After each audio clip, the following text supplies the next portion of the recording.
Assalamualaikum warahmatullahi wabarakatuh. Perkenalkan saya Pedri Kurnia dan NIM 22446. Di sini saya akan menjelaskan apa itu finite state automata. Yang dimana di sini saya ingin untuk memenuhi tugas mata kuliah saya yaitu TBA, Teori Bahasa dan Automata. Baiklah, di sini saya akan menjelaskan apa itu finite state automata atau FSA.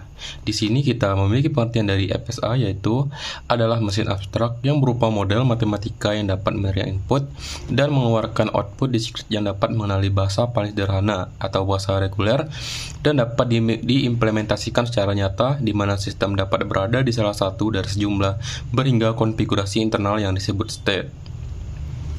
Nah, memiliki state yang berhingga banyaknya dapat berpindah dari satu state ke state lain berdasarkan input dan fungsi transisi, dan banyak lagi pengertian-pengertian dari FSA. Kita langsung saja menuju ke cara kerja FSA. Nah, cara kerja FSA ini yaitu mesin membaca memori masukan berupa tip, yaitu satu karakter tiap saat dari kiri ke kanan menggunakan head baca dikendalikan oleh kotak kendali state berhingga, di mana pada mesin terdapat sejumlah state berhingga dan lain sebagainya. Bisa kalian dapat baca di sini ya. Mungkin kalian pause saja kalau ingin membaca ya. Nah, langsung saja.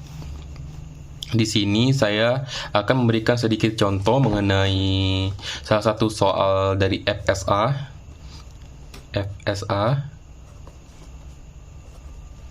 Ini ya. Sorry, lagi agak jelas, maaf ya. Oke. Langsung saja ya. Dimana di sini saya memiliki dua variabel, yaitu variabel genap dan ganjil. Nah, yang dimana saya akan memberikan state awal yang dimana merupakan lambang seperti ini. Bulat ini merupakan state, sedangkan kalau saya menambahkan panah ke kanan ini menjadi state awal ya. Nah, ganjil kita tambah di sini merupakan arah menuju ganjil, merupakan state. Sedangkan di sini ada state awal genap dan kita tambahkan satu lagi lingkaran di tepinya yang merupakan state akhir. Nah, sekarang kita memiliki dua variabel genap dan ganjil. Nah, sekarang tugas kita ialah mencari nilai konfigurasi fungsi transisi, tabel transaksi dan input. Oke. Di sini saya akan tambahkan sedikit beberapa. Misalkan di sini saya tambahkan panah balik dan beberapa variabel nilai lainnya. 0, 1, 1 dan 0. Oke, sip. Selanjutnya, yang sudah saya bilang tadi, kita akan mencari nilai konfigurasinya terlebih dahulu. Konfigurasi. Nah, nilai konfigurasi ini kita mencari apa-apa saja variabel yang berada di dalam area ini ya. Kita masukkan dulu kata kuncinya Q. Q ini sebut dan variabel. Apa aja variabelnya? Ada genap dan ganjil. Kita tulis genap dan ganjil. Nah, selain ada variabel genap dan ganjil, ada juga variabel di luar ini, yaitu variabel 0 dan 1. Kita tulis dan menggunakan lambang kebalik ini. 0 dan 1. Nah, selain dua ini, ada lagi yang disebut dengan state. Yang sudah saya bilang dari awal, state itu lambangnya S. Yang mana yang disebut dengan state? State yang disebut adalah genap.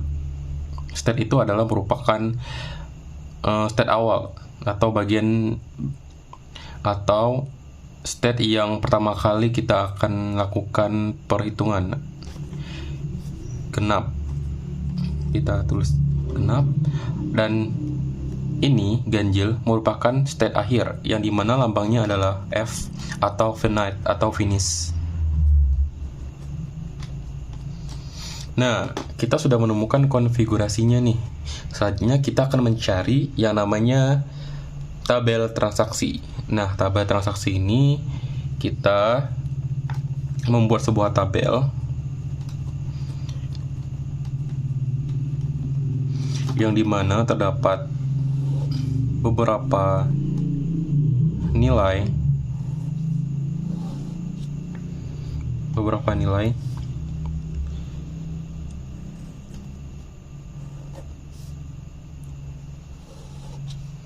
misalkan di sini kita tambah ada ini kita ambil nilai di sini 0 1. Nah, kita tambah Q di sini. Q-nya apa? Ada genap dan ganjil. Genap, ganjil. Oke, sip ya. Nah, selanjutnya cara mencari tabel transaksi ini kita harus memahami ini dulu. Di mana arah dari panah ini ya. Nah, di sini kan yang diminta itu genap 0. Nah, genap 0 itu berarti dari arah kiri genap. Karena di genap ini ada panah yang seperti melingkar ini. Nah, ini berarti dinya. Kita mau ambil nilai dari sini. Genap 0 berarti genap. Aslinya tetap genap karena balik lagi ke area sini. Genap. Nah, selanjutnya genap 1. Genap 1 berarti genap 1 berarti arahnya kemana? Berarti ganjil ya. Arahnya ke ganjil. Nah, selanjutnya ganjil 0. Ganjil 0 berarti, nah di sini juga ada panah seperti yang digenap ya. Berarti ganjil 0 berarti hasilnya tetap ganjil ya. Ganjil. Nah, sedangkan ganjil 1 berarti ini ya. Karena saya tadi udah bikin panah ke bawah. Ganjil 1 berarti genap. Oke, di sini kita sudah menemukan isi dari tabel transaksi. Selanjutnya kita akan membuat fungsi dari transisi.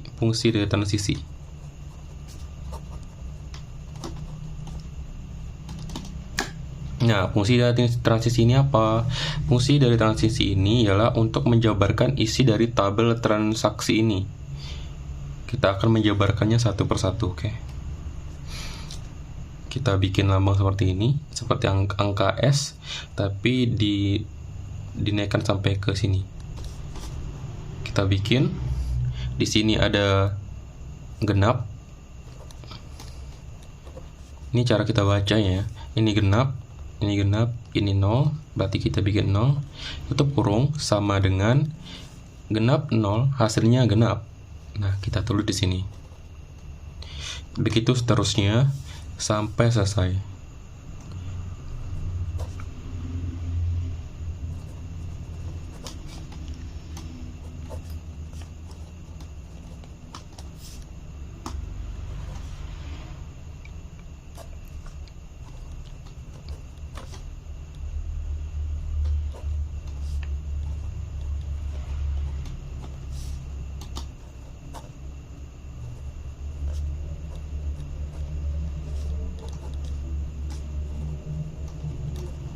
Ya, selesai.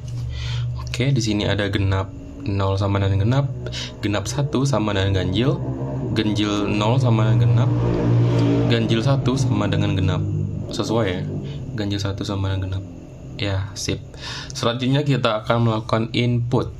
Input ini apa? Input ini adalah nilai yang dimasukkan. Nilai yang terdiri dari dua buah pemasukan, yaitu apakah inputan ini dapat diterima atau ditolak. Contohnya, kita bikin 0, 1, 1, 0. Ayo, 0, 1, 0, 0, 1, 0, 0. Coba ya, di sini ada 0, 1, 1, 0. Berarti kembali lagi ke state awal. yang tandanya berarti ditolak. Kenapa ditolak? Karena dia kembali ke state awal. Untuk diterima itu dia harus ke state akhir atau finish. Oke, lanjut. Kita bikin satu lagi, diterima ya. 1110000. Oke, kita eksekusi. Bagaimana nih? Ini dari sini udah digenap 1 1 1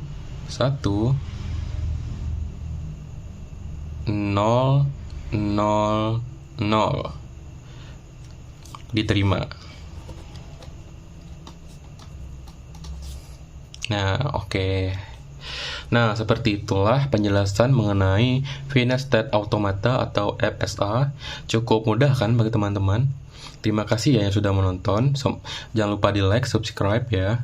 Semoga dapat membantu kalian dalam menyelesaikan soal mengenai FSA.